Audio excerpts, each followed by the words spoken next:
Welcome to the November 10th, 2011 edition of NewsWatch. I'm Kevin Rounce. And I'm Katrina Hampton. Coming up on NewsWatch, find out how changing employment numbers affect Kittitas County. Also, a recap of the big election this week. And a warning to anyone who rides a bike in Ellensburg. NewsWatch begins right now.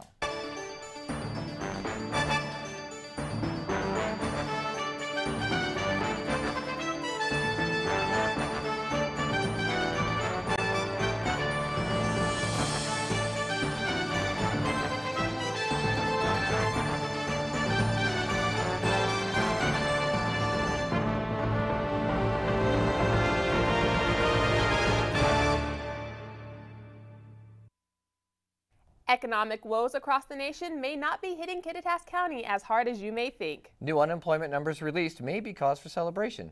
NewsWatch reporter Nick Griswold has more.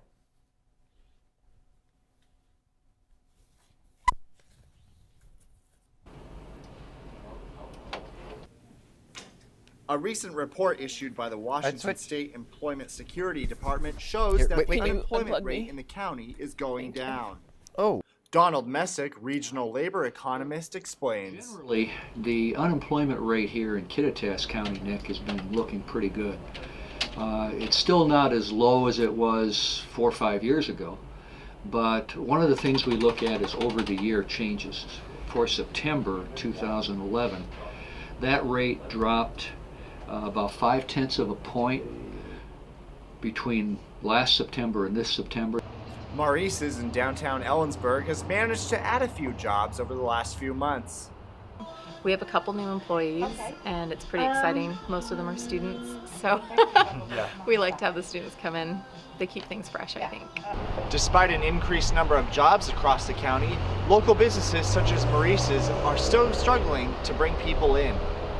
I don't know if it's the economy, if it's our downtown area in particular.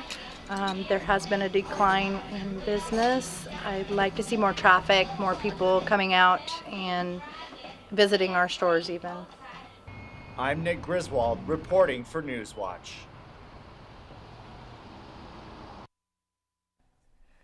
Unofficial election numbers are in and Initiative I-1183 has passed. 2 new board members have also been elected to Ellensburg City Council. Additionally, a new member has been elected to the Ellensburg School Board. Joining us today is Kim Fairbanks with more on the results and how this will affect us. Thank you for joining us, Kim. Thank you, Kevin. What was the outcome of the November 2011 election? Well, Kevin, voter turnout was just over 50% as of yesterday evening. In the Ellensburg City Council elections, Mary Morgan defeated incumbent Fennel Miller and received 56% of the votes. 26-year-old Tony Aronica defeated Brian Elliott, son of current City Council member Rich Elliott, by receiving just over 60% of the votes. Chuck Wall was also voted into position for the Ellensburg School District, beating out Andrew Johnson with 63% of the votes. Initiative 1183, which will allow private sale and distribution of liquor, has passed with 60% of the votes. What does it mean now that Initiative 1183 is passed? A lot will change with this initiative passing. Grocery and retail stores will need to apply for and receive a license in order to sell liquor. The store must also meet strict requirements and be approved by the Liquor Control Board. Also, the penalties are doubled for retailers who sell spirits to minors, which will be followed by new training programs to increase compliance. Funding to local fire, police, and emergency services statewide will be increased now that the initiative is passed. WashingtonPolicy.org reminds us that Washington State will still rank among the top 5 states for restrictive access to liquor sales, moving only 3 spots from 2nd to 5th. There is a large drawback, though, and that is the fact that the state 900 state employees will soon be out of a job.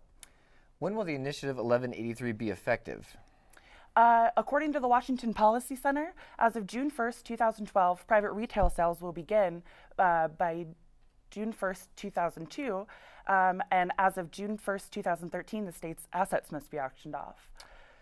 Thank you, Kim, for joining us and giving us an update on all of the bigger races in the election this year. Sure, thank you, Kevin. Morgan Middle School has the community buzzing about what's to come next. With bonds to replace the school failing 3 times, the school is now left with the challenge on planning where the students will go.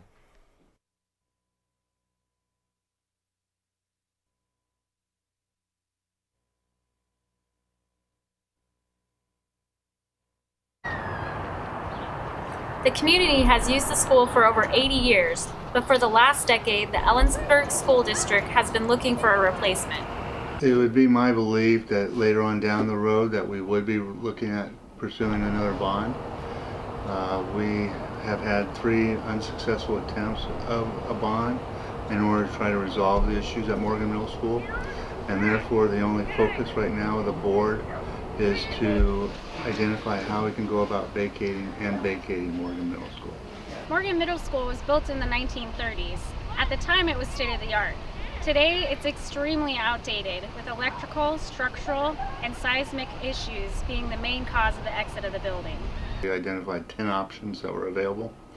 Some of these options include double shifting at Ellensburg High School, perhaps moving the 7th and 8th graders into Ellensburg High School and keeping the 6th graders at Morgan.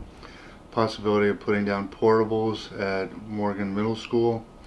There's a variety of options available to us, and we're going to continue to work through that.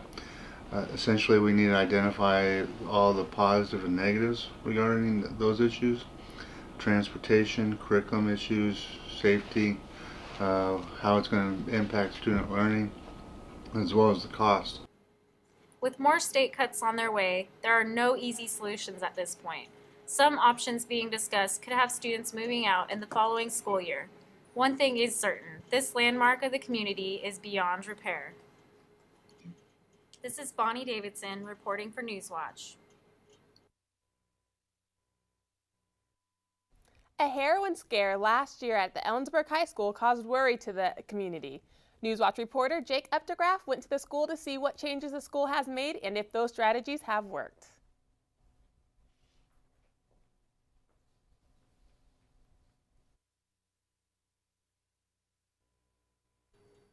The Ellensburg High School community was in for a real scare last year when 3 students were caught using one of the most addictive drugs, heroin. Ellensburg Vice Principal John Graff was able to speak with NewsWatch about the scary situation. The difference was that there was use of heroin. That was something that frightened our community, frightened our schools, frightened our student body, all involved with those students. Central Washington University student Daniel Nordland is one of the many that's been affected by the use of heroin, including a loss of a best friend earlier this year. Nordland had received a phone call from Brian Hernandez's mother that Hernandez was very sick. Instantly, she knew the reason. I was in class and his mom called me and told me that he was in the hospital for brain bleeding, and they didn't really know what it was. And so I told her that it could possibly be because of the drugs he had been doing. Brian Hernandez is one of the many who has dealt with the consequences of using drugs. Heroin overdose played a role in over 164,000 emergency room visits in 2006 across the United States. To ensure the safety of the students, Vice Principal John Graff says they've developed an anonymous tip line for students to text if they hear of suspicious activity. We have purchased a product called School Tip Line, which allows students to anonymously text to the school district administrative staff anytime a student has a concern about drugs or alcohol or bullying. Graff was able to offer advice to those who are thinking about making a risky decision that could take their life. I say it's a really, really bad idea, and the choices that they're making are choices that may very well change their lives for the worse forever. One bad decision could result in their death or someone else's death. Reporting for NewsWatch from the Ellensburg High School, I'm Jake Updegraff. Coming up on NewsWatch, find out how veterans returning to school can receive help. Also, learn about the Fish Food Bank's outlook for the holiday season. Stay with us.